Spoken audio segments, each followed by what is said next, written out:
What is going on, everybody? Welcome back to High School Never Ends, a pop punk dad podcast. I am Wingman Steve. And I'm Chris. 183? Did you forget? 183? Well, maybe, but what I didn't forget about is the month that we are in, Wingman Steve, and we are still in the best month of the entire year of 2025. That's Chris picks February. And this is my last pick, Steve. It's been a fun ride. All good things have to come to an end, but it's really hard to make that last pick because you want it to be something special. And today, I think that's probably going to be up for opinion, and I'll tell you why in a second. So today, I'm just going to rip the Band-Aid off. We are going to talk about A Place in the Sun, which is an album by the band called Lit. And for most of you out there our age, you're probably familiar with Lit. If you're 5 to 6 years younger than maybe Steve, you may not know who they are. You might. They've been pretty out there over the course of the decades with a couple of their big hit songs.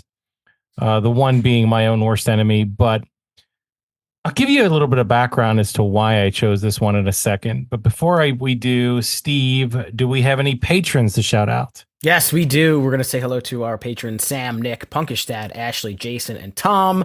If you want shout outs in our episodes, sign up for our Patreon, and we'll tell you how to do that later. Absolutely. So I know what you're asking. Okay, so you had some really, really great picks so far. Most of them were great picks, if not all of them. And thank you out there for your feedback on them. But why did you pick Lit? Why did you pick Place in the Sun? So I think it really comes down to this. I wanted to pick something that was nostalgic, but I also wanted to pick something that I don't think that we would have had the opportunity to do under any other circumstances. This album is an alternative. This album is not pop punk. This album doesn't seem to fit in any type of other category, movie-based, anything like that. It's like half of those two things. It is, but it's not together. fully. It's not fully, and I think maybe it would have gotten left out of any of those topics if we would have chose that for a monthly theme. And it has nostalgia for me, and this nostalgia really stems from, the late 90s, being in college, having this album, and all the feelings that come along with it. But I'll tell you what, I didn't really listen to this album a whole lot since that period of time. So I really wanted to take the opportunity on this show to make you listen to it and then have me re-listen to it and talk about it. And for everybody out there that's listening to the show, I'd like for you to do the same because I think there's a decent amount to talk about here. What do you think, Steve? What's your initial opinion about the band Lit or anything tied into like an intro for this particular episode? Lit. This band is lit. Do you think they knew that term was going to become like a phrase 20 years later? Probably they didn't realize it. But I kind of put Lit in that category of bands that would like play at the, what is it called? I saw the Under the Sun tour or something like that. Like bands that had big hits in the late 90s and then still kind of tour today. So, like your Everclears and your Gin Blossoms and your Sugar Rays and your Bare Naked Ladies and stuff like that. And I think I like Lit equally as kind of all of those bands. Maybe I like the Gin Blossoms a little bit more, but I'll get into later. Lit does hold a very special place in my life with a particular song. But I don't know like all that much about them. I did watch some videos on their history, and outside of the 3 singles from this record, I don't know that I know anything else of Lit, and that's okay. That still doesn't make me say anything other than, okay, Lit's pretty good. I like Lit. If Lit was playing with Sugar Ray and Gin Blossoms, I would probably buy a ticket and I would enjoy the songs that I knew when I heard that. But I never bought the album. I just know the songs. And like, listen, I mean, My Own Worst Enemy in particular, like that's on in CVS and Walgreens in the grocery store these days. So that it's just a part of our culture at this point in time, 20 years later. So it's definitely got staying power. So I think Lit is pretty good. As to the rest of the discography and the rest of these songs in this record that I didn't know, we'll wait and see. Yeah. You know what's interesting is you compare a band that was popular in, let's say, like the early 90s with a band that is lit that was obviously reached this popularity in the very late 90s. So you put the Gin Blossoms in there with lit. I don't think they sound anything alike. That's my ear versus yours. Totally understand that, you're different than me, but No, I just I think that think these types of bands that had their heyday in the mid to late 90s, they tend to do these tours together. Mark McGrath does a whole lot of these. I understand Sugar Ray. I understand Everclear potentially, but I don't understand Gin Blossoms in that mix. It doesn't make any sense to me, but whatever, right? I don't make those decisions. But I will say that Lit definitely stood apart. So, I had my stint with Sugar Ray. I liked some of their music. I didn't like it all, but I liked some of it at the time. It didn't age so well for me, unfortunately. But I'd never sit here and say that I think Sugar Ray sucks, and I always did because I was a fan at the time. I definitely didn't like some of the other bands that were out there that were in this mix, but I did like Lit, and I did like the hits. But I really, at the time, I remember really getting into this album. And an anecdote for everybody out there. So first of all, I never owned this album. My brother did, and I borrowed it from him, and it wasn't a burned copy. It was an actual album. The actual album itself. So I didn't have it forever, but I borrowed it and I listened to it. And the one time I remember listening to it is, I guess it was a year that I had the girlfriend at the time had come up to visit me at Penn State via the bus station. Steve, you went to Penn State main campus. Yep. Do you remember the bus station? Absolutely, I do. So the problem I had was at the time I did not have a car. So somehow I feel like I made it to the bus station, but then I had to walk back from the bus station to Atherton by Walmart. Oh. And That's kind of far. I thought you were going to say like downtown or on campus. That's because it was kind of right there. But no, I lived by Walmart in the University Commons, right by Walmart on Atherton. Yeah, I used to live at the one right next to it. Yeah. So that wasn't necessarily a short walk, and I remember making that walk listening to this entire album on the way. And it was like basically early morning, so it was dark out, but for some reason it just stuck with me, that memory, and I always continued to listen to this album after that. As long as I had it, I think I had to give it back eventually. But there were definitely some songs I got into, and we'll talk about why here. And I'll also tell you that some of the things that I thought I remembered about this album, it'll be really interesting to talk about whether or not those stuck or that I still feel that way today. Because I think a lot, we've changed, right? Our music tastes have changed, not dramatically. People but can somewhat. change. Yeah. I used if to be you a can piece of change, shit. I can change. We all can change, Steve. Do you get that one? No, I missed it. I was laughing at my own joke. Oh my God. Rocky, you never saw that? Oh, yeah. There we go. All right. It wasn't Rocky 1. That was, I think, Rocky 4. But the one with the robot maids. Potentially. Did you ever see Lit live anywhere? I don't think so. I think that I definitely went. Man, I'm trying to think. The last time that I saw Everclear was at a balloon festival, and I'm trying to think who else was there who opened. Let me see if I can figure this out real quick. Yeah, while you're figuring it out, what the hell is a balloon festival? You don't know what a balloon festival is? You mean you act surprised? I've never heard of that in my life. It's exactly what it sounds like. It's a festival where they have hot air balloons. That's what? Yeah. I've never ever heard of that in my entire life. Yeah, they have them all over the place. Oh, actually, I think they did. Yeah, Lit followed by Everclear. For some reason, I didn't write that in my concert file. I'm going to have to go back and update that. So yes, I have seen Lit one time. I can't believe you're just glossing over the fact that this is commonplace. Like, it's never been a thing. I've never heard of that anywhere around me. There's like 5 balloon festivals in this vicinity. There's one in Chester County, Pennsylvania. The big one was in New Jersey. So I drove up. It was like an hour and a half.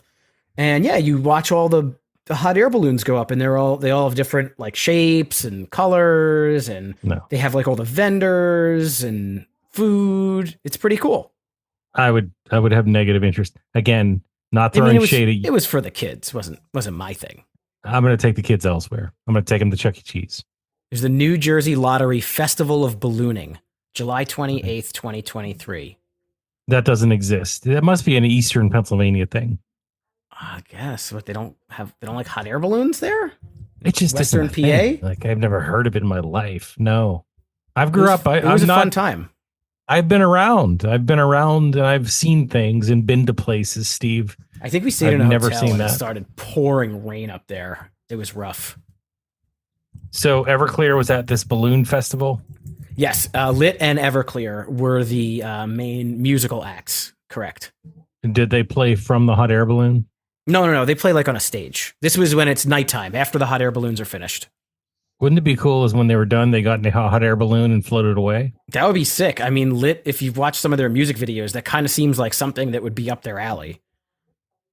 I did always want to see Everclear too. I was always a big fan of their song Santa Monica. That was the big hit, if you remember correctly. Oh, they have They lots of had hits. They do, but that was the big one in my mind. That was the hit. That was the one that if they're gonna play something on soft rock radio these days, it's gonna be that one. But I always remember listening to that one when it was winter time, and always just wishing it was summertime because he would talk about the waves in the summer and all that stuff. So I always remember that. But yeah, so Lit didn't come until a little bit later, right? So I was in college. You were probably still in high school at the time, correct? 99, yeah. Yeah. So a little bit different of an experience with this album itself. Did you happen to have this, or you never bought it, or what was Nope, that? just heard it on the radio. Never got the album. I couldn't really tell you like why. If there wasn't really a reason why I didn't purchase it. I just never did. Did you buy Sugar Ray? I don't think I did actually. That might have been one that I downloaded later on. No, I don't think I ever got a Sugar Ray record either. But you bought Smash Mouth. Possibly. I don't remember. Ugh, But Smash Mouth is there too. So I did see a concert. Actually, it was pre-COVID by a few years. It was Smash Mouth, Sugar Ray, Blues Traveler, and Uncle Cracker. And this is one of those concerts I'm talking about. Like, hey, we're from the late '90s, and you remember us? We have a bunch of hits. It was super fun. That sounds awful. That sounds terrible. I can't believe you paid money for that. Yeah, I had a great time. Ugh. I have a list of 1 million things I would rather do than go to that concert. It was good. I can't believe it. I mean, there are concerts that I went to that I never went into because we stayed in the parking lot and had a couple drinks, maybe more than a couple. So I'd enjoy it maybe if I did that, but not about going into it. No, absolutely not. So that's just me. That's just me. I'm being nice. I'm being diplomatic this time and not just trashing everything you do. But you're making it hard for me, Steve. But I'll tell you what else I like is. concerts.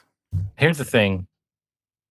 You go into this album, and this is the way that I kind of thought about this, is because we were immersed in the hits. Like I'll tell you what, when My Own Worst Enemy hit, it hit. It did. And they played it. And they played it, and they played it, and they played it, and they played it because it was such an infectious song. So if you're a person that goes into this album, you're thinking that every single song is going to be similar to that, or maybe you just don't know. And I think that's a good place to start when we start talking about the songs.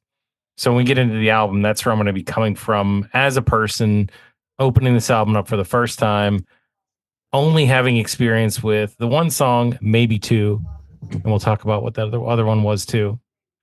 But any other thoughts or specs or anything else that you want to get into prior to us diving right in? Yeah, I got some stats. How about a super quick game, Chris? Yeah, let's go. Super quick game. Out of the four names, which of these two were previous band names for all or some of the members of Lit? Okay.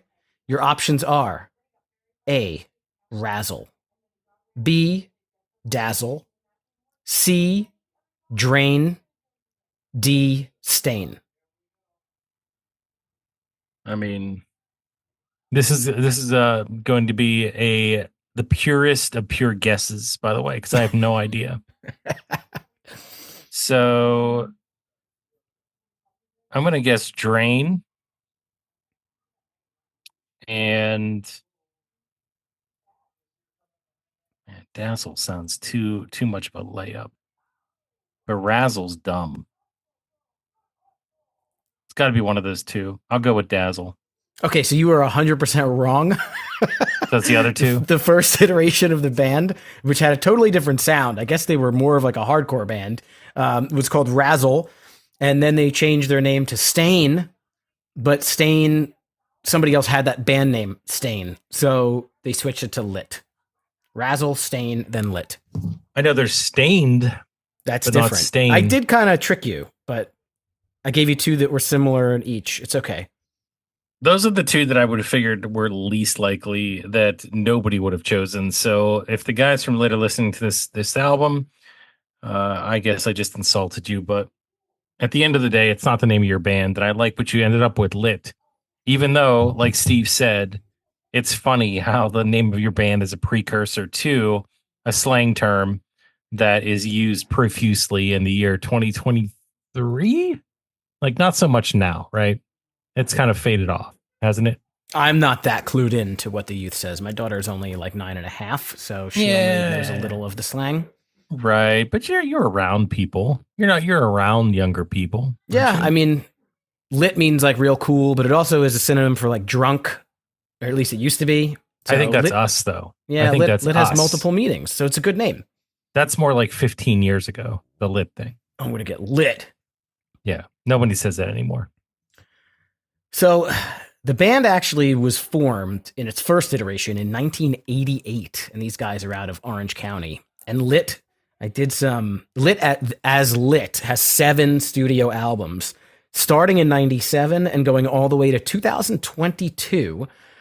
This particular album, A Place in the Sun, came out February 23rd, which is like almost today, pretty close to today, in 1999. It was produced by Dan Gilmore. It was released on Dirty Martini Records, which also was part of RCA, so it's a major label release. It got to number 31 on the Billboard 200, and it is certified platinum, so it's sold over 1 million copies in the United States. You know, you could have named 500 different cities as your next game that we play, with one of those 500 being Orange County, and I would have guessed Orange County for where they're from. That would have been way too easy a game. Yeah. This game screams these guys are from Orange County. Like, come on. Everything's there. Those are interesting stats, though. And I can't believe they came out with this album in the winter time. Like, this does not seem like a wintertime album whatsoever. Yeah, it's true. This is their second release as a band.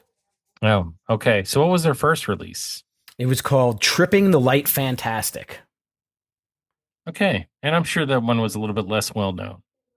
I would think so. I mean, this is where they blew up, obviously. My Own Worst Enemy, it was number 1 on the modern rock charts for 11 straight weeks. So it was quite the popular song. And then I look at their discography and yeah, I see Tripping the Light Fantastic. That was 97 according to Spotify, but it looks like they've continued to put out music all the way up through 2022. I said that. I didn't hear you. Yeah. But 2018, 2012, 2004. So they've been pretty active through the years. Yeah, unfortunately, somewhere around 2008, their drummer actually passed away. He had terminal brain cancer, but so that accounts for at least part of their inactivity between 2004 and 2012. But overall, to have that many albums over that many years, yes, they're still active. And then I see an expanded edition of this album that came out in the year of COVID 2020. I guess it's just a couple live tracks on here, but that's cool to see because, you know, bands like this, you know, from this era, A lot of them don't necessarily continue. I don't know. Maybe I'm just saying that because that's my perception of it because I don't keep track of them. But it's cool that they continue to put out music. And I didn't listen to Taste Like Gold, their newest one. I'm gonna have to go back and listen to that and see if it sounds anything like this one. We'll see, right? But I know these guys are still touring, though, right? Because, like Yeah. you said, they were at that balloon festival, but I've seen them other places too in pictures and here and there. They did switch So, up their sound. They put out like a country album. I think the 2017 one, These Are the Days, I think that's a country album I read. did you ever see the video of the cover band doing one of their songs and then them like seeing that cover band and jumping the rail to like the restaurant the cover band's playing at? I think it's not even a band; it's just one guy on a guitar. I don't And think I've like, seen that one. yeah, it's funny. It's funny they do it, but really cool stuff, Steve. So, and now I am not going to ignore what you're saying because we're gonna dive into the album here. We're gonna talk about this song by song. We're gonna start with four. So why don't you kick us off? What did you think about this first track? Well, it's kind of the tale of two tracks. So, or I have two kind of thoughts here. The song doesn't really start until about 2 minutes in. Very annoying that there's about 10 seconds of silence in the beginning of this track, and then there's like the guitars warming up. It's kind of like jam band nonsense, and then they finally get into the song. Uh, to me, not the ideal way to start an album. I'm trying to get down to business, listen to this album, and I'm like, what is going on? Did I hit play? Did I not hit play? Oh, I did hit play. I got to wait 10 seconds for the song. That was kind of annoying. When you get to the song itself, it actually rocks pretty well. It's got a cool riff to it. The chorus is very catchy. To me, overall, Lit is like very easily digestible, friendly rock. And it's kind of at this point in 1999 where like the alt rock is like merging with pop punk a bit. And I always feel like Lit is like right there. Like they are the transitionary thing where the alt rock meets the pop punk. Like they tour with Bowling for Soup. Like some person A could be like, Lit's a pop punk band, or Lit and Lit is. It's been said that this album has influenced a lot of pop punk music, Good Charlotte, and other things like that. But others could say, a person B could say, this is a rock band or an alternative rock band. I see them both. I don't really care. I thought that, again, once the song actually gets into the song, I liked it a lot. Yeah, I think that's where Lit is different than a lot of the other bands you mentioned. Maybe not Sugar Ray, because Sugar Ray always had that harder edge to them. Even though, again, you didn't maybe see that as much They in. started off like hardcore, yeah. Well, they did, but if you listen to some of their subsequent albums, even though Every Morning and the songs that you hear on the radio are what they are, they still have songs on those albums that keep that harder sound. You just don't hear them because you're not listening to the album. So it's they definitely stay true to it to an effect. And of course, bands like Sugar Ray also they evolve. So I mean, the sound does change. But getting back to the point here, I think that's where Lit probably caught my attention a little bit more than some of those other bands is the melodies, but keeping that harder edge to it and not necessarily going too sing-songy, too pop. They still kept that rock edge to it. Potentially pop punk sound. I don't know. I didn't really get a lot of punk out of this. I thought it was more alt pop rock, Yeah. more so than anything else. But it was good enough for me. It was what I wanted to hear in 1999, and it immediately really just caught my ear. So it has that 90s carefree sound, that party sound that you want to listen to. It's kind of comfort rock. It's rock you feel good about listening to. It's especially again for somebody of my age at the time, it fit right in with the lifestyle that I was living. So, for that party time guy, Lit was it. Lit was great. It was that supercharge. It was the motivation. It was the feel good about whatever it is you're doing. I liked it. I liked what they were doing with their song structure, with the melodies, with the way they were singing. And this is an easy first song to listen to. The thought process here is, and I don't exactly. I started to do this and I stopped doing it. This song, the theme here, it's about dating. It's about a troubled relationship. maybe a normal relationship, right? Depending on, your state of mind. But for the most part, again, easily, like you said, digestible. It does have a change of chords, somewhere in the middle. It slightly changes the dynamic of the song, which is a nice touch. Um, it showcases Lit. It's the sound of the band and the album for the most part, even though it does, they do some different things throughout. But this is the vocalist. This is what he can do. These are the guitars. This is the basis of what this band is going to want to make you listen to throughout the course of this album. And I'm okay with it. It's really safe. It's fairly melodic. I don't think it's a home run. I'll agree with you there, but it's definitely not a strikeout either. So it's a nice intro, and it does want to it keeps you there for what's to come. So I don't think it turned me away. I could see where others that are really like high on my own worst enemy come into this album and they hear four and they're like, man, like what? Where's my own worst enemy? How do we get to that song? So luckily Don't for worry, it's them, next. it's right around the corner. But I do think this could turn a couple people off that are really just here for the hits. Well, get to So it then. Speaking yeah, of hits of all hits.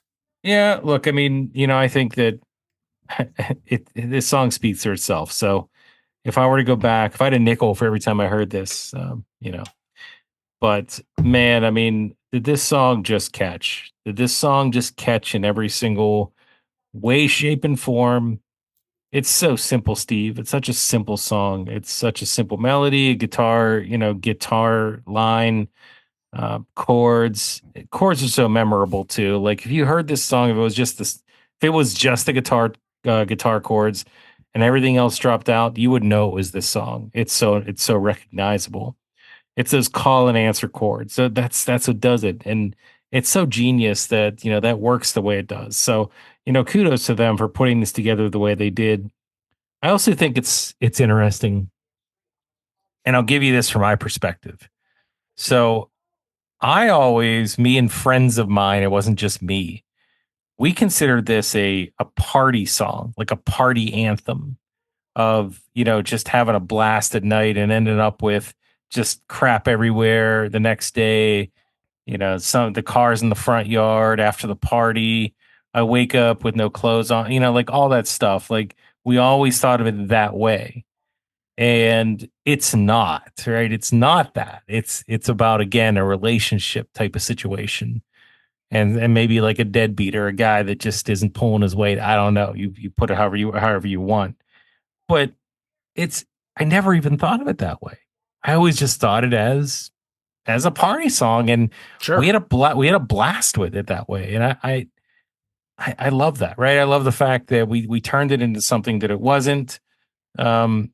It's one of those songs where he curses once, and when he does, it's that part when you're singing it that you say it really loud because you think you're really cool doing that. And I did that, and everybody else did too, and it was cool to do that at the time. Guilty. So, what's that? Guilty. Yeah, I mean, who didn't, right? I think it's really catchy. It stood the test of time. It's really easy to sing to. The articulation of the singer, and I'm sorry, I don't have his name in front of me. AJ Popoff. AJ. How would I not know? I think that's a real name. His brother yeah. Jeremy Popoff is a guitarist. Nice.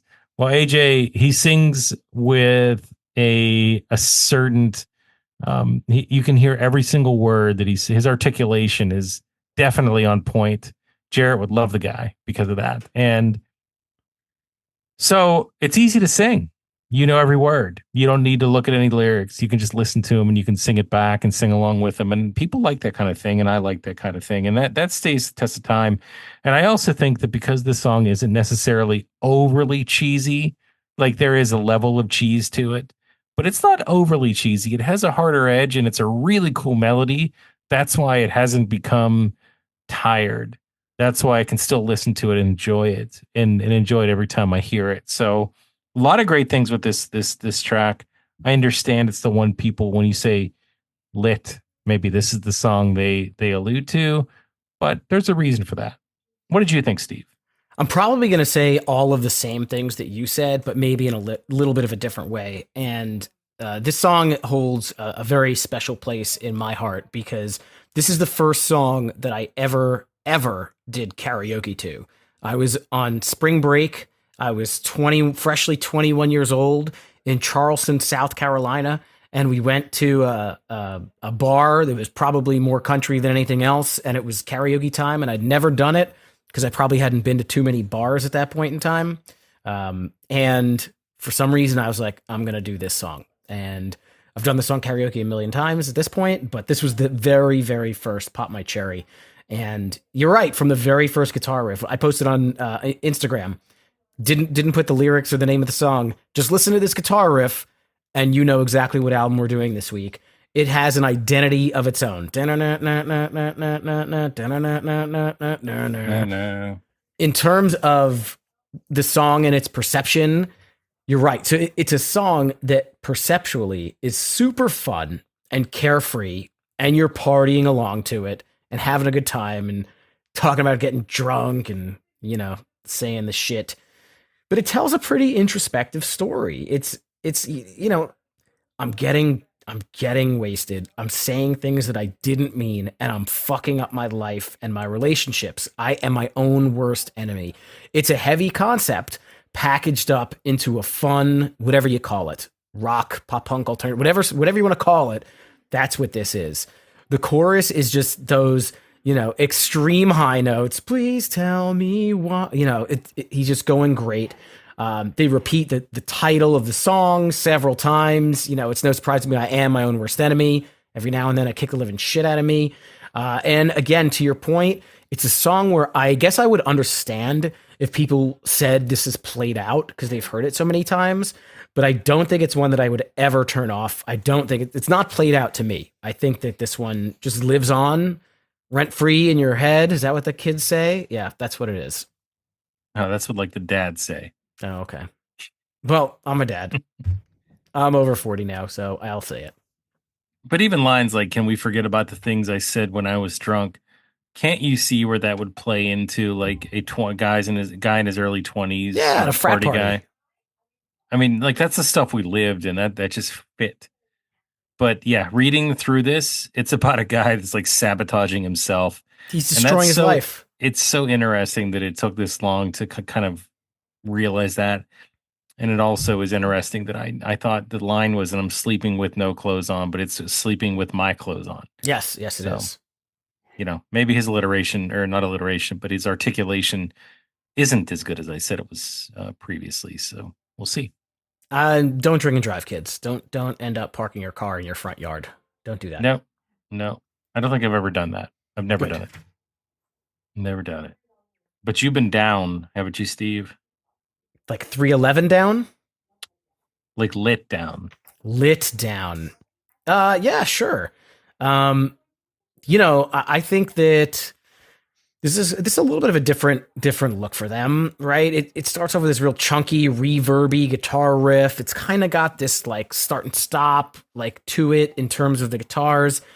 And then it gets into the chorus and it kind of makes me think of like The Wonders and That Thing You Do and this like 60s vibe in the chorus and like how it sounds. It also has, I don't know, it has this contrast of, I don't even know if this is the right way to say it, of like the minor and the major sounds between the choruses and the verses. Like the chorus sounds upbeat and the verses are darker and more brooding. And if you think about it, this one to me, it just kind of sounds like a love letter to his car. I don't know if there's anything more to it than that. You tell me if you find anything deeper than him just talking about wanting to, clean up and drive his car all night. I would say that it's enjoyable, but it doesn't like stand out to me amongst as one of the best ones in this number 3 spot. So when he says she likes when we go down for a ride, ready to drive all night, is she his car? That's what I interpreted it as. I do not know, but yes.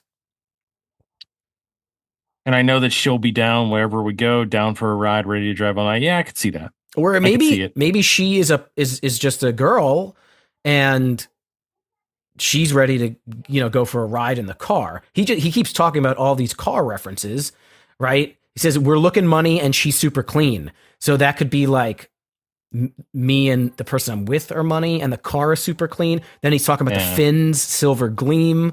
Where is she going with a punk like this? I took it as he's talking about the car, but it definitely could be talking about a person. No, he's talking about the car. Okay. I think it's pretty clear. I mean, the men call their cars she all the time. And I think maybe even more so 20 years ago. Maybe now, I don't know. I never did. I just called my car a Honda or Toyota. I don't know. I'm not like a car guy, Steve. I'm not really a car guy either. But okay, so you got your vibe out of this. I got a little bit more of like you think about that verse, the way it kicks in. Think of Stone Temple Pilots. Like I think that's what I hear. I hear an STP vibe. It's the effect on the vocals. It's the vocal effect that he's using that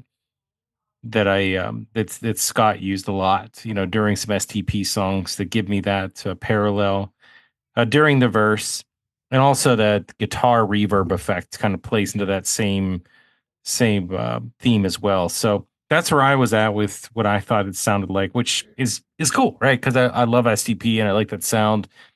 I think that they kind of worked that in great. And honestly, I think it shifts into one of my favorite choruses on the album. Like, in terms of just the way that it sounds from a melody standpoint, like I think this is one of the better ones. So I like that effect. I like the way that the chorus sounds. And the up and down melody is a standout. If you listen to it, like it has an up and down, up and down. Like, and I think it might only be during certain portions of the song, but I that connected with me. So I was a fan of this one. And you think about any song that's around the mega hits on the album, and we always talk about this, but this I don't think this disappoints. Like I could listen to My Own Worst Enemy, Transfer into Down, and not be disappointed or brought down by the song. So I was cool with it. You were not miserable. No, I wasn't. And is this me? Yeah, it is. Nice. I get to do all the hits, Steve. Hey, wait a minute. What is this? You get all the even songs? You get all of the big singles? We're going back and forth. Well, you get to say your piece too. So, I don't want to I won't steal all your thunder on this one. But actually, you know what? It's the giving season of February. I'll let you go first. What do you have to say about, what do you think about the song Miserable? Well, first off, I absolutely love the play on the lyrics and how they constructed the song. You make me come, you make me complete, you make me completely miserable. Each line could mean something on its own, but it's essentially building a sentence. Genius. You can interpret the first, you make me come however you want, doesn't matter. Hold on. Yeah. How do you get away with that on MTV? How do you get away with saying that? Like, or on the radio? Did they blurt that out? Did they bleep that out? No, because like you make me come over to you. Like it doesn't have to be like the dirty cum. That doesn't sound good saying. Skirting the line there. Skirting the line. That it is skirting the line. And that is why this is genius that they skirted that line, because it could kind of work either way. Because you make me come no matter what you think it means. And then you make me complete. That's a totally different sentiment. And then you make me completely miserable is completely different. So they're just constructing a sentence by adding things on, and they're saying three completely different things. So I thought that was really, really smart. And the song to me, like, just it reeks classic 90s alternative, like, I don't know, You're Better Than Ezra's and stuff like that. There's got the guitar solo here really reminded me of like Soundgarden, Black Hole Sun. It's got that like flangey thing to it. The song is not overly complicated. There's not a whole lot to it, but it's great. This was the third single. It was number 3 on the Modern Rock chart. You remember the video? I do. Featuring somebody very famous. I'm not going to steal it from you if you want to say it. No. I'm going to throw it back to you. You generously gave me the first speak, but I'll let you talk about the video. Well, I think it's just a great use of a green screen. Whenever you can have a music video on as a miniature person or a miniature band playing the song on top of Pamela Anderson. So, it's just You know, that's crazy, right? That's a crazy thing to do, but they did it. They made it happen. The graphics And when they would get eaten by Pamela Anderson were not fantastic. for 99, they were superb. It- Come on. Okay, that's fair. We're talking PlayStation 1 graphics, dude. Like, you know, that's where we were at in 99, maybe even before that. So this was cutting edge. This was like, how did Pamela Anderson become so big that Lit was able to perform a song on top of her like that? It's crazy. But no, it was fun. It was a fun thing. They didn't play this. I did not see this video as much as My Own Worst Enemy. I did not hear this song as much as My Own Worst Enemy, but I certainly heard it, and it was out there, and it was infectious. I really love the way that this is constructed. That guitar, that dun, dun, dun, dun. You think that would be boring, like a monotone, but it's really cool. And I think it just works well with the melody that he sings, right? It's a great constructed melody with that guitar behind it. And then, you know, you get into that. You talked about it before, like that 60s vibe, that 50s vibe, like kind of doo-wop, but not chorus. They do that multiple times on this album. Mm-hmm. And it somewhat shows through here. I'm not going to say it really does. There's other songs where it really comes out. But that's always going to be like a go-to for a great tune, I think, when they do it right. And they did it here for sure. This one even has the yeah, yeahs for Steve. The yeah, as. I wrote it down as yeah, as. So I'm surprised you didn't call that out because that's your thing, right? You love that kind of stuff. I do like it. They did him well. It even has the 90s staple of that like distorted solo guitar. It's all in there, right? It's everything you want. And so, you know, you call this a ballad, you call this whatever you want to call it. I think it's a super duper hit. I actually might even like this one better than My Own Worst Enemy in some respects. It just depends on what kind of mood I'm in. So, you know, love the fact, the wordplay, and the melody and the tone and the guitars, even that darker sound, you know, versus My Own Worst Enemy. They both have a place for me. So great track. Great track. Yeah, and I think the word "come" is there's another band that gets away with it, isn't it? Isn't there one in that song "Laid" by James? No, but She only comes when she's on top. Yeah, but that's what are you trying to say? I'm trying to say that's for some reason that gets through the censors. That's okay.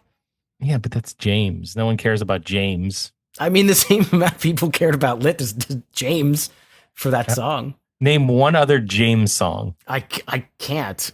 I'm surprised I know the name of the band. You know, everybody knows One Hit James. Thunder. Everybody knows James. Everybody does because of American Pie. We all know it. I mean, but you know the song. You might not know the name of the band.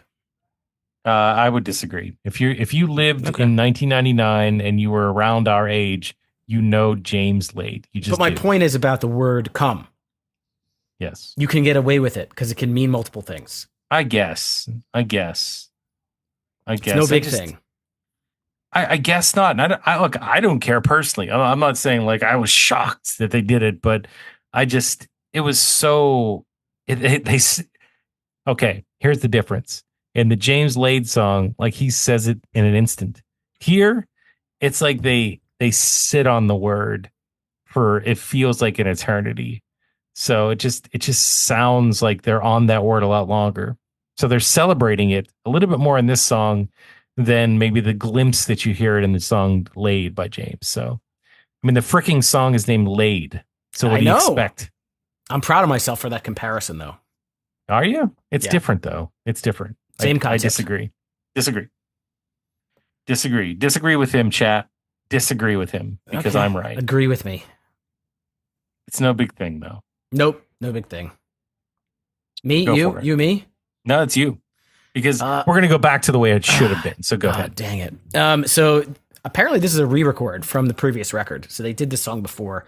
Not too much to say about this one. This one has kind of that total like skate punk vibe to it. There even has a little bit of like a metal-y guitar as well. It's super short, fun song. It's no big thing. That's it. That's all I got to say.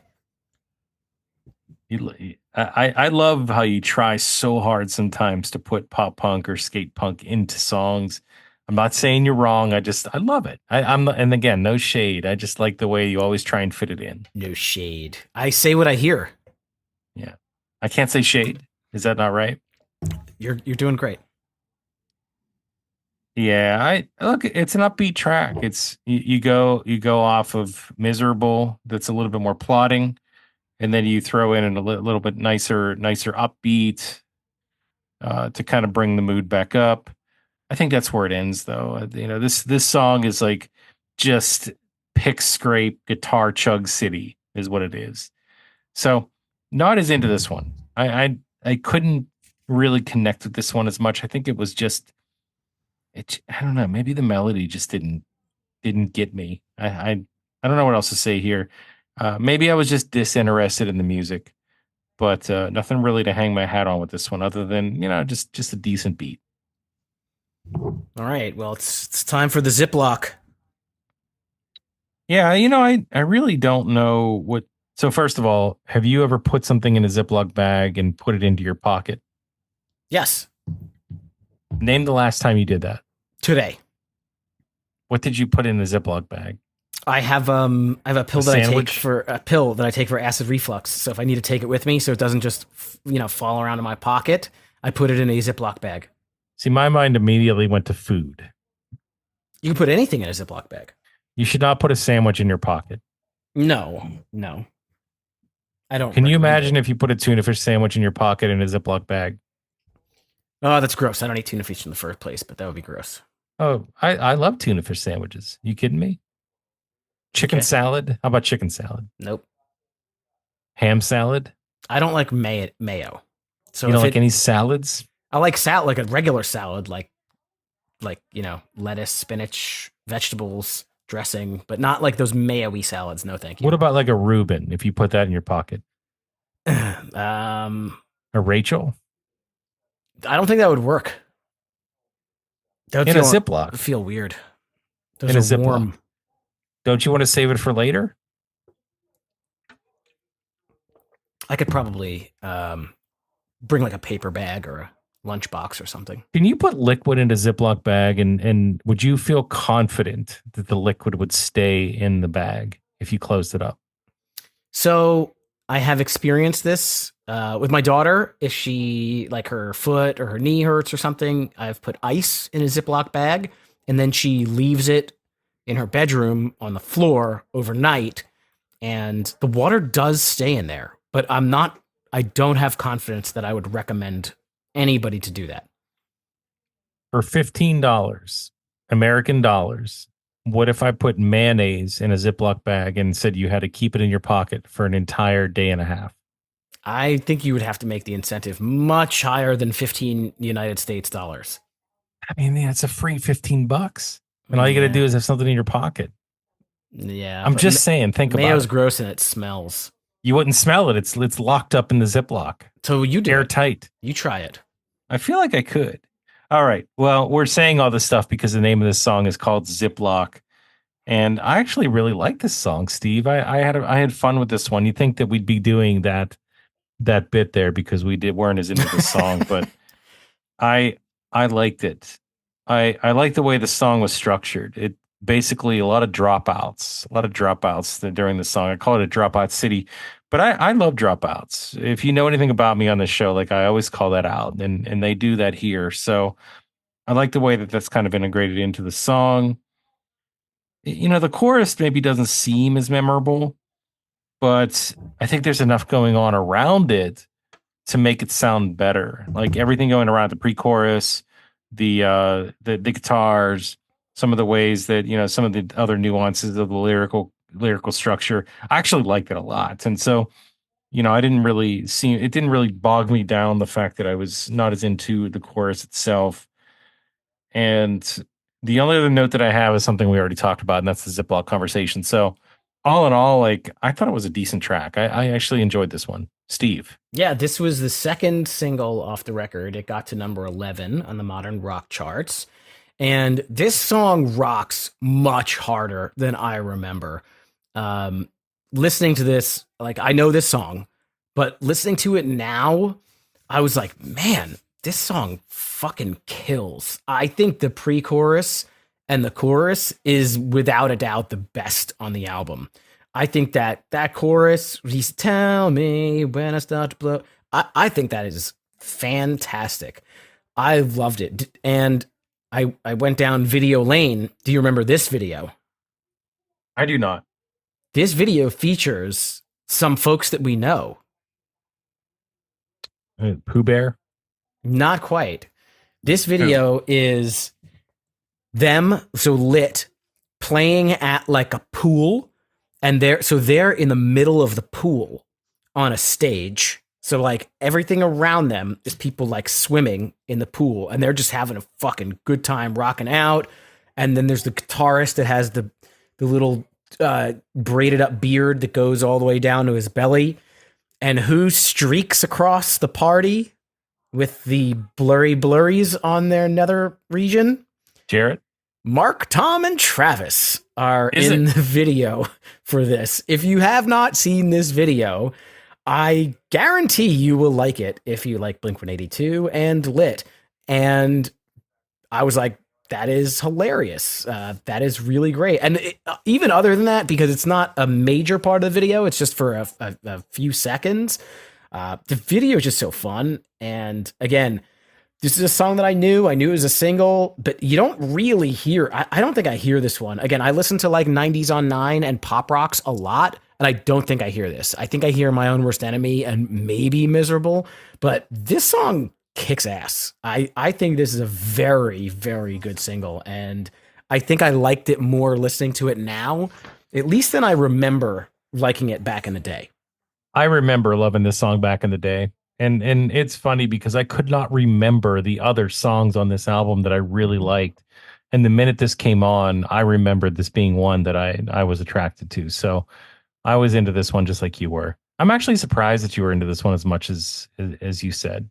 I thought you would be kind of middle of the road. No, this is like pure bubblegum, fun alt rock, pop rock stuff. This is what I like. This was very good. I don't know. It just has that harder edge to it a little bit. Like it has those guitars. It's not totally bubblegum. Maybe it's like Fruit Stripe, or what's a gum that would be like that? Maybe like Juicy Fruit. Maybe like a Big Red. You ever have Big Red? Cinnamon. I mean, it bites. It has a bite to it. Okay, if that's what you're trying to say, it does have a bite. Mm-hmm. Mentos gum has a bite. I chew a lot of sticks of gum all at once. You know that. You really get it. This is a double tangent for a song that you actually like. It is, but there's a lot to talk about here. You know what else we didn't think about with the Ziploc thing? Maybe since they were in the pool, that they put their phones in the Ziploc bags in their pocket, and it's saved their phones. And if you say to me like, "Oh, because there's no phones in 1999," yeah, there was. They just weren't the same like smartphones we had. They were the flip phones or the bar phones. So it's definitely possible. True. By the way, for anybody worrying about copyright infringement, the song is ZIP-LOCK, whereas the brand of plastic bag is just straight up ZIP-LOC. So this is not necessarily, biting off that trademark. Okay. Well, Lit thanks you for that clarification. And Ziploc is one of those words that has replaced, what do they call it? Like like Kleenex and Xerox, like the brand has taken over for the actual item. It's called onomatopoeia. That's what it is. Okay. I thought that was like moo. Like it sounds like it's spelled. That's something different? No. I'm not sure that I trust you on this. How about this next song? I feel like you're deceiving me. Okay, Lovely Day. Yeah, I don't know what to say. This is your turn. I know that these guys like supremely predate All American Rejects, but I was kind of getting All American Rejects vibe with the song. They got the ahs and the claps. Another one with those kind of 60s feel good vibes, but other than that, nothing else to really highlight or point out. You sure it's not 50s? It could be 50s, 60s. I'm not as old as you, so I don't remember those decades as well as Because you I do. remember the 50s Yeah, and the 60s, right? Because I was born in neither of right. those decades. If you say so. I know so. I haven't seen the birth certificate. You're the one that freaking loves sock hops around here. You're the one that is such Are a big those from the fan. 50s or the 60s? That's from the 50s. All right, but you're just a decade expert over here. So you're like your interests predate my birth.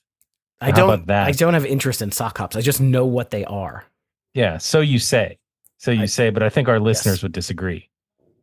I think they Possibly. would definitely disagree. It does have that. It does have that doo-wop sound, Steve. It comes back. This is the song I was alluding to, and I said that there are certain songs where it comes out. It comes out hard, and this is one of those definitely where you get that right away. I think it's fun though. I think it's a fun sound. I think this song has a great lead up to the chorus itself, and then you have that chorus that we just talked about. You got another nuance to this song. You got a line of a song answered by that two chords. So basically, he sings a line, and then you get the two chords in rapid succession from a guitar. I think that's cool, right? That sounds cool, right? There when they do stuff like that. So I'm all about creativity when it comes to those types of things.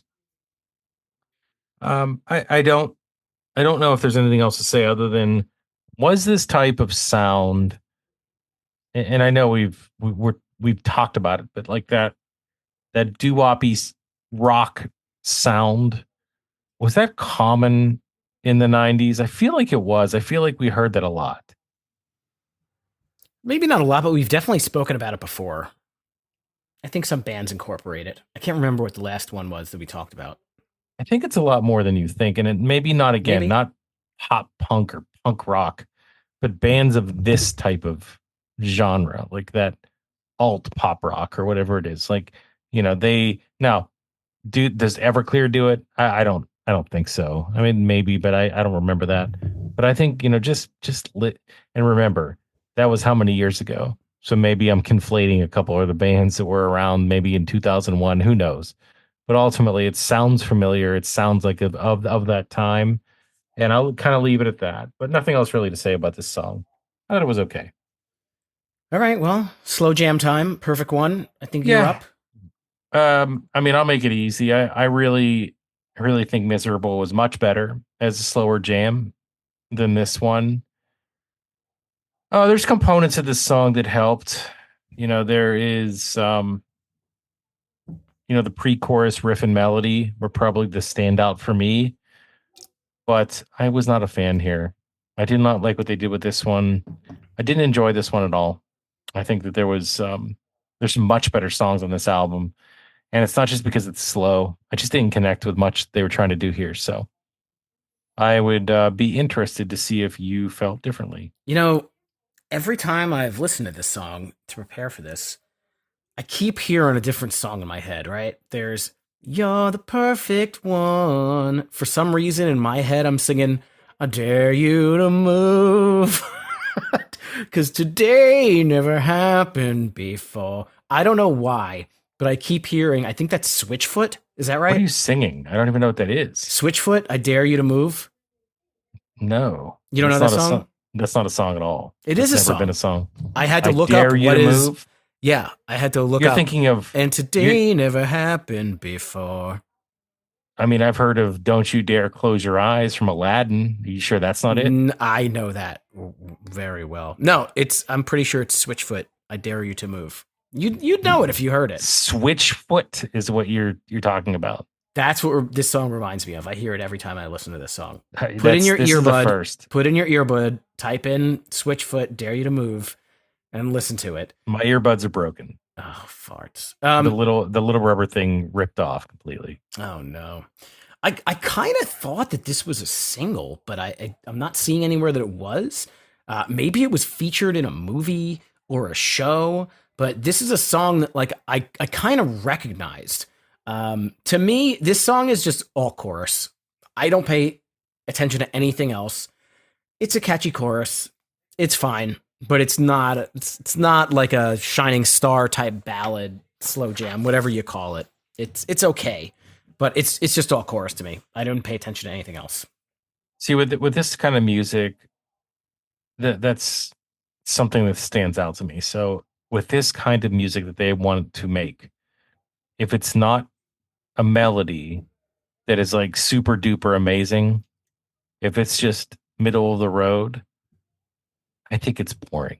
I find it boring. And I find this track boring in a lot of ways because I feel like it's just middle of the road. It's just like your regular I don't everyday, disagree. like just slow song that has nothing really amazing about it. And I just, with this kind of music, it's hard to do that and really get my attention. And apparently yours too. So, Well, let's see if the third of this last third of this album holds up or has anything fun. Quicksand, this next song, I think we've talked about Quicksand before, but I don't have a whole lot to say about the song. I think that it was a totally enjoyable album track, but it wasn't really special. It wasn't bad. I didn't really have anything to point out other than the fact that would you say that this song sounds kind of Weezery? I feel like it sounded Weezery. I didn't get that, but No? no, not really. Not really. Sorry. Okay. Why? What about it was Weezery to you? Just was it his singing or just the It's probably the guitars and his singing mixed together, mostly the guitars. probably that the effect on the guitar? Yeah. I see where you're coming from. Kind of has that pulsing effect to it. I personally think that this song is so close to being so much better. Like there's certain things they could have done here to really just kind of kick up kick it up a couple notches to make it be like a good great song versus a decent song. They do a lot of cool stuff here with the effects on the guitars. I think that melts nicely into the melody and the tune itself. But I think that's kind of where it ends. It's fun enough. It has a really nice tempo to it. But man, it's like that chorus is not that interesting. The music doesn't really hook you. I don't know, man. Like maybe this one's better live, but I couldn't really sink my teeth into this one. I don't know. It just was there. I mean, it wasn't to me like on the same level as Perfect One, but because it's a faster paced song. And if they would have just done something just a little bit differently with the melody, maybe just make it a little bit more palatable, I think this could have been a standout. It just didn't get there. Fair enough. But I do think that Happy did get there. Hey, there's definitely singing. This is not Pop Off singing this song, right? Or maybe it's the brother kind of starting this one off. It's not him, is it? I'm not sure. It did sound like it was somebody different. And that's very well. Obviously, that could be the case. It wasn't the entire song. They do go back to AJ, right? They do go back to him fairly quickly, but it was kind of jarring to hear somebody completely different sing because you're not used to that. You don't hear that. Now maybe that's because I didn't listen to their previous album. Maybe they did a bunch of back and forth lyrics on that one. I don't know, but it wasn't bad. It was actually pretty decent to hear a different voice kind of start the song off. Here's why I like the song, and this is why I had a star around it. This one got a star. I really think this song was Goldfinger esque, and at the time, I was knee deep into Goldfinger. And by the way, for Chris Picks February, I was within a millimeter of picking Goldfinger Hangups versus this album, so I could have went either way. I just feel like there's more opportunity to do other Goldfinger albums throughout the year. So that's why we went this direction instead. But this one, yes, okay. Maybe it's like, well, you just say that because there's horns and it has that sound. Maybe. But I think it's probably more than that. I think it's more, just the total package of the horns, the ska theme, there's the guitars. It just gives me that feeling, and I like that feeling. I like Goldfinger. I like the feeling that they emit. I thought this was a fun song. It makes you think of Orange County. Like, you think about all the things that are tied to what you talked about before with the beach, with the pool party. I listen to Happy and I think of all of that stuff from like the 90s and fun. I think of surf, sand, sun, parties, ska, light beer, hair highlights, sideburns, goatees, Surge. floral shirts and Pulp Fiction, like all of those things is what I think about when I listen to this song. Wow, that's a good list. I could have gone on, but that's where it ended for me. I didn't really have all those things that I wrote down that I thought about listening to this song. You mentioned it sounded like somebody different. They've got this, whether it's AJ or it's not, they've got this deep voice kind of thing mixed in, and I thought it was cool that they have horns here. I mean, I think there's saxophone, there's trumpet, maybe trombone. Yeah, they're doing something different. I'm crawling through the crowd again made me think of like I'm bouncing off the walls again. Little sounds like kind of Sugar Cult reminds me back to that, even though Sugar Cult was after this, I believe. Some of the tempo changes in this song, because there were a lot of them were like a little bit wonky, but overall I thought that the song was pretty good, and I liked hearing horns. I thought it was cool. That's because you love to skank. You're a big skanker. I don't mind it. I don't mind it. I don't want to go back to that conversation. If you want to hear more about skanking and how I feel about it, listen to previous episodes. Listen like 100 episodes ago. Yes. we talk a lot about it, and I'm not going to get fired up right now. I'm just not going to do it. The best is yet to come undone. I like this one. I thought this was another one that was a little bit Weezer-esque. It's a medium-paced, alt rock track. To me, this one was like, it was quite vanilla. And when I say that, I don't mean that in a bad way. I like vanilla a whole lot, but it just wasn't something that was sharp or biting or stood out or did anything kind of crazy. It was just a pretty good, album track here at 11. Did you think different? Did you say at a medium pace? Yeah, it was medium paced. Yeah. Are you missing it completely? Like you have no recollection of what that means? I know exactly where your head is going. Yes. Mm-hmm. Sometimes I throw these things out there just for people to listen to them and to get the inside jokes. Sometimes you pick them up, sometimes you don't. But yes, at a medium pace. I think you missed it. I don't think you know what that is. I do. Do you? Yes. Yeah, I like this song too. This one gets a star. We're getting into some good stuff towards the end of this album. They backload this one a little bit more than maybe you would think they would. And I like I like a lot of things here. I like the voice distortion. This has that nursery rhyme type of melody, the really just simplistic melody, but it sounds great. Like this is what I'm talking about. Like if they do something that sounds as good as this, but it's so simplistic, then it comes off as something that just is literally music to my ears. But if it's not, then it's something that I just get bored with too quick. And it's not one of those that I would put into that category. I put here like a Disney chorus. I wonder what I was thinking with that. I think it's because maybe I just compared it to the simplicity of what a Disney chorus could be. And it's so sing along type of a song that it just reminds me of that. Not to, again, that might be a little bit more of a stretch, but it's something I thought about. So I did write something that doesn't make much sense. It says 2 lines, and then the third line with the guitar shift. I think that had something to do with just the structure of the song. Oh, I remember. So basically, they would do 2 lines of lyrics. They would sing 2 lines, and then the third line after that, subsequently would have this guitar shift over the third line. It's hard to really explain it without you listening to it. So go back and listen to this, and you'll hear what I'm saying. I thought that was pretty creative. All right, but overall, it was a well done song. Wrap it up with the title of the album in the last track. How do you know I didn't have more to say? You cut me off. No, I can tell when you're wrapping up. I got choked up. Yes, I know you want to say it, so it's your turn. What the album, the song that the album is entitled after? I know you want to say it. Don't play that way.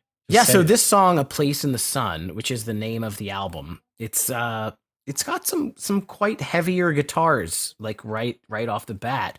it seems like a little bit of a heavier version of the like "Get Out of My Damn Hometown" song. You know, I should have had enough sense to get up and leave this town.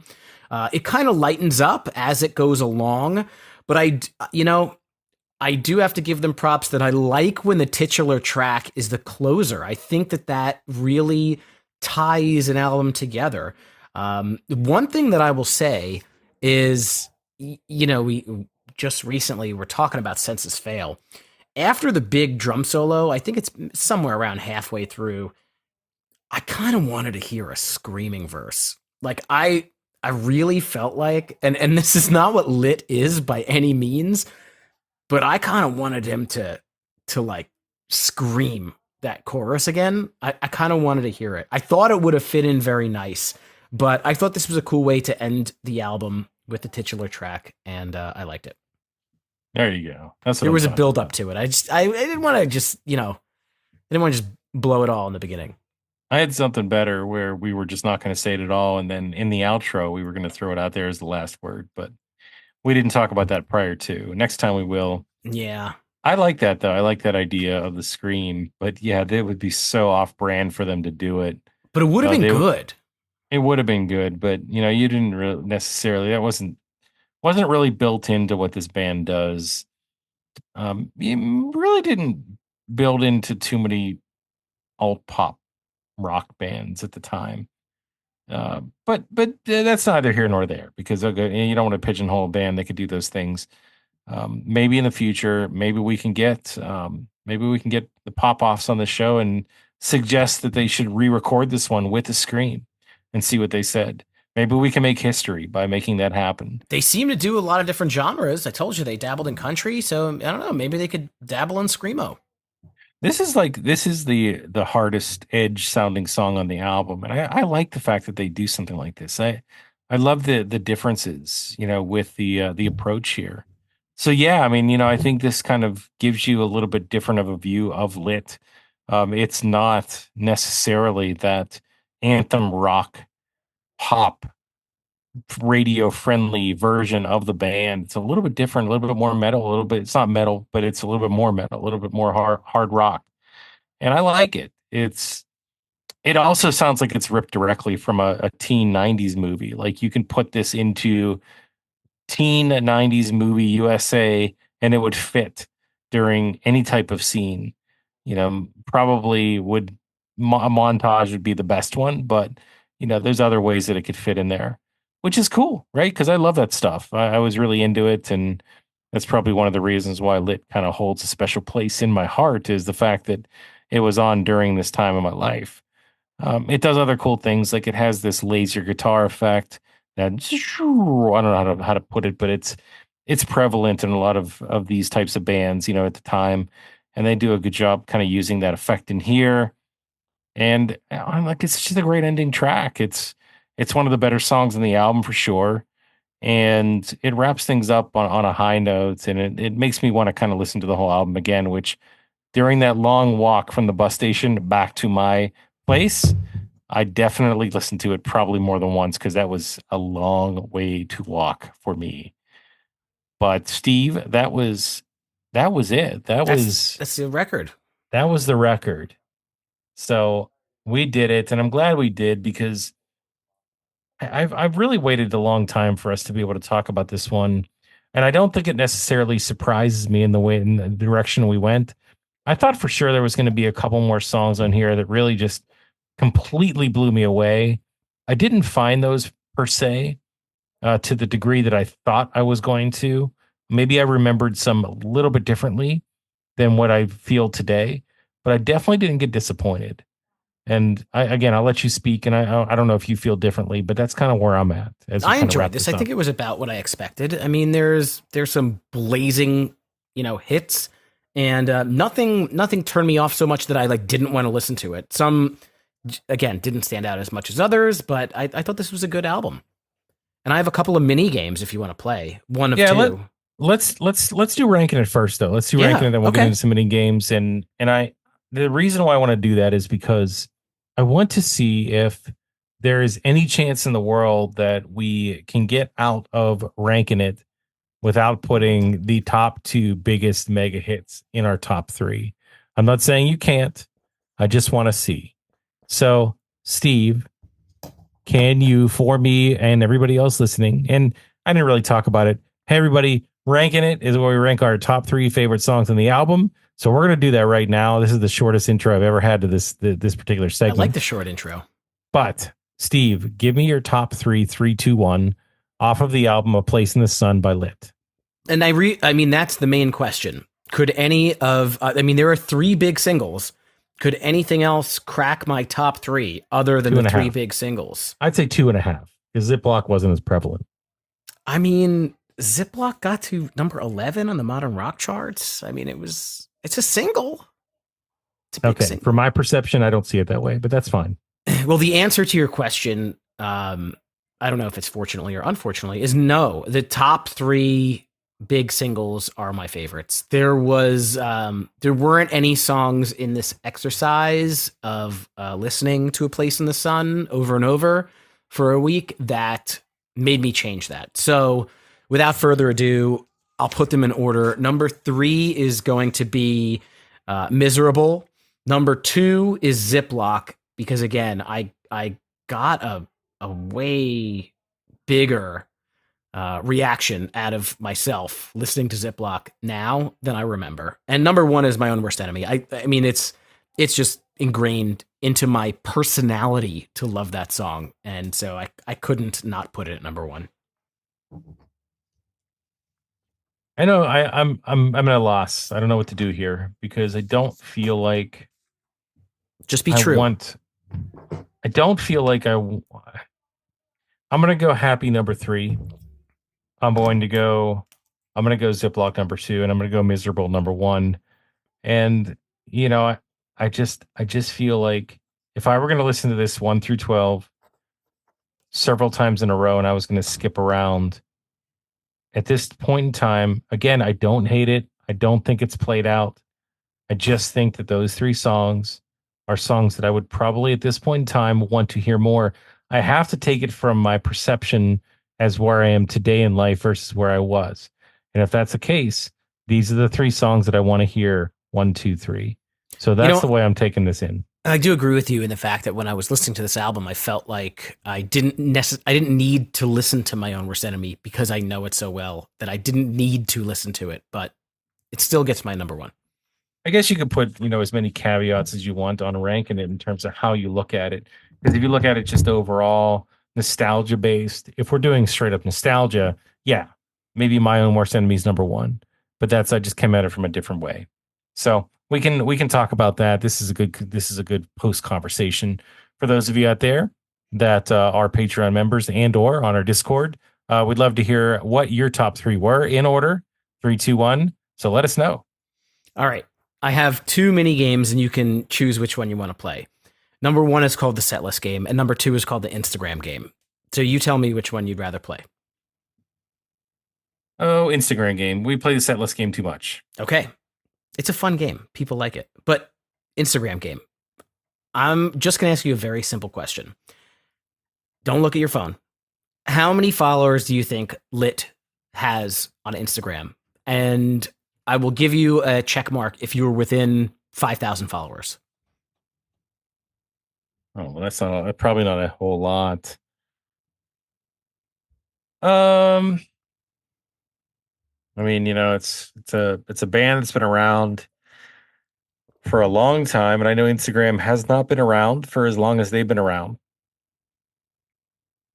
I'm going to say probably 550K. 550,000 followers. So Yes. they have 500,000 followers? Over 500,000 followers. I'm going to go with that, yeah. Okay, that would be incorrect. I was giving you within 5,000. They have almost 41,000 followers. That's not as many as I thought. It's not as many as you thought. It's still a lot of fucking people. That's a lot of followers. I think about, people. See, the way that I came at it was, you got your mega stars on there that are over 1 million followers. You got, and of course, they're not at that level. But for a band, and again, I'm not saying that they're as big as some of the top acts that have those 1 million followers or the influencers or however you want to put it. but they've been around for long enough and have that one song that everybody knows. I just feel like, they would have less than 50K. That's weird. It's not what I expected. Come on, Almost, people. almost identical to the Gin Blossoms. God, it has nothing to do with that. Stop. 43,000, almost 44,000. It's like you're comparing adult contemporary easy rock to pop rock, harder rock of the late 90s. It's nothing like that. It's just about the same in terms of It's the like numbers. It's like comparing Live to Nirvana. Like, you can't. Let's see. What about Sugar Ray? I could, okay, you could do that. But I think, again, Mark McGrath is a brand in its own. So, I mean, I don't think there's really an official one. This doesn't make sense. It says it has 488 followers. what does right. Mark McGrath have on his own? Mark McGrath? Let's see. I mean, he's been in pop culture for a while now. He's got 57,000. So he's still in the same wheelhouse. Okay. Yeah, All right, same vicinity. I gave them a little bit more credit than what they actually have. So guys, step it up. Step it up, get to that 500K mark eventually. Yeah. So Chris, you picked A Place in the Sun. I don't remember if you had said if you would listen to any other of their albums, or is this kind of like a one and done for you? It was one and done. Okay. It was one and done. I stopped here. I don't think that, for whatever reason, I didn't have a ton of interest in continuing to listen to them. I thought this was enough. I don't know if I made a mistake or not. I really have not listened to any of their other albums. So I probably would be interested now, at this time of my life, to hear what else they have. I'll probably pop around with some different offerings and just see if they still sound like Lit or if they changed. Obviously, based on what you said prior to this, they have changed a bit. If it's country, not really my thing. So maybe I won't like them as much. I think that was one of their albums that was more recent, but like the one or the couple after it, I'm just looking at them and it doesn't look like there's any that I really know off the top of my head. See, the problem with this kind of music, again, and this is the same thing as before, is how much of it do you really want to listen to? If there's no mega hits and they still sound like Lit, am I still going to be interested in this? And I don't know. They would have to be pretty good songs for me to really still want to listen to it, just because of the type of music it is. So that's not saying anything bad about the band. I guess you could consider it that way, but that's just my taste. And that's the way I kind of feel about this late 90s, this type of genre. So I think I'm good with the hits and the songs off of this album because it has that nostalgia tied to it. If it doesn't, I'm a little concerned that I wouldn't be as into it. But I'll give it a shot anyway. Are you going to give it a shot? I mean, probably not, but I'm not opposed to giving it a shot. I'm just curious, right? You're curious. I've complained about our first world problems here that, we do this podcast and we're doing a different album every week. So it's hard to just like listen to random things when we're trying to prepare for our show. So I don't know that I'm going to, listen to other Lit stuff, but again, in theory, I'm not opposed to it, if that makes sense. Yeah. I mean, look, it doesn't take more than a couple minutes to listen to one song. So yeah, I'll probably give it a couple songs to listen here and there just to see, just because we've opened that can of worms with this band, and I'll be able to talk about it next time we bring this up. But yeah, for right now, for this album itself, I'm happy I picked what I picked. I was going in a lot of different directions, Steve. There were a couple bands that I wanted to go to that I did not think that would be as, I don't want to say well received, because these were my picks, and I was okay with picking stuff that maybe wasn't going to be the popular opinion. But I could have went anywhere from Deftones to like I said, Goldfinger. There were a lot of different things that I would have probably wanted to do that maybe we can do in the future. But for this time, for this pick, for today, this seemed like the best one for me, and it really checked a box that I've been waiting to check for some time. Well, So I do want to just say thank you, Chris. You were handed the reins for this entire month, and you could choose anything that you want. And you picked all albums that I did enjoy. They were all very different, and I think you purposely wanted to go about doing some different things. Right? We did the Killers. We did something it's relatively new in the pop punk realm, which was No Pressure. Then we did something that was classic, emo screamo, whatever you call it, and Census Fail. And then we went to a alt rock, 90s alternative, maybe pop punk in Lit. So you made really good picks. I think people, according to the Instagrams and the Discords, also agreed. So thanks. Good picks. Good picks. yeah. And if you don't like my picks, let me know why. I mean, be vocal about it, right? Oh, I Tell thought you us were going what to you say tough didn't like. shit. No, I want to know. I want to have that conversation. So if you don't like it, you got to be descriptive. You can't just say you don't like it. Tell us why. I'd love to have that conversation with you, potentially debate you on it. But at the end of the day, they're my picks. So, I would encourage you, if you've never heard of these bands or never heard these albums, go check them out, go listen to them, listen along to the show, and let us know how your opinions may differ or reflect our opinions. But that said, I think we got some exciting things to come here, Steve. I think you've already said it, but I'm not going to say it. So I said it on Just Patreon. did you say it? Okay, so On we're not going Patreon, to say it not here. Not here. No, I'm not going to say anything. Okay. So just stay tuned. We got exciting things to come in the future. Stay tuned. Or be a Patreon member and you can hear. How about that? Actually, speaking of that, Chris, we were talking about this earlier on the text messages. I think on Patreon coming up this month, we're gonna let you guys pick a topic, an album that we're gonna talk about. So if you're not a Patreon member and you want to hear us talk about something, become a member on Patreon. Yeah, Patreon.com. It's not just Chris picks. No, It's you pick. So it's patreon.com/HSNEpod. What if they pick something really weird though? What do we do? We do it. We're gonna do like a random drawing. So anybody who's a patron, we're gonna do a random drawing. That person gets to pick an album, and if it's something really weird, then we just do it. What if it's like an episode of like Family Matters or something? And Something it'll just be weird. an album. An album. Do we say that? Does it have Yeah. to be?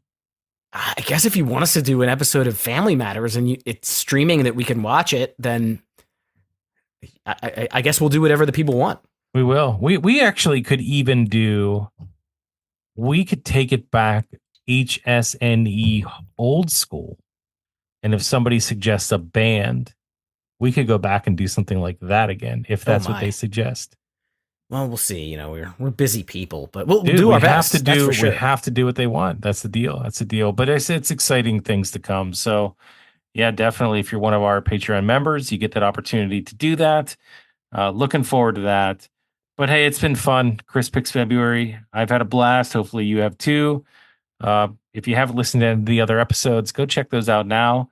But either way, let us know what you thought about the episodes. There's a couple ways you could do that. Obviously, we talked about our Discord channel. I think Steve's going to touch on that too. But you can also give us a review on Apple Podcasts.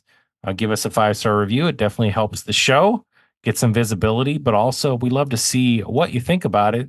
So a good way to do that is to give us a review, a written review. It also helps the show, but it helps us get better and it allows us to give you the content that you're looking for. Outside of that, we got a great shop. I don't know if you guys knew that, but we have some cool branded swag that you can buy for yourself, like a mug. I know I still need one after breaking my old mug. So go check that out. You can get there through our hub.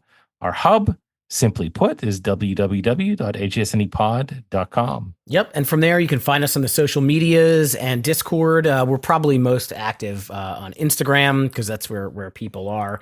At HSNE Pod and all those places. I already mentioned the Patreon. Join our Patreon. We have bonus content every single month. We have giveaways like we just talked about. And next week is going to be March. So all new topic. We did post a preview of what that's going to be, but you'll find out in 7 days. Until then, keep on rocking those dad bods, throw up your rock hands, and blast the pop punk. Hey, thanks for listening to Dragon Wagon Radio. If you're enjoying this show, check out DragonWagonShop.com and get yourself some sweet merch while supporting your favorite indie podcast network. That's DragonWagonShop.com.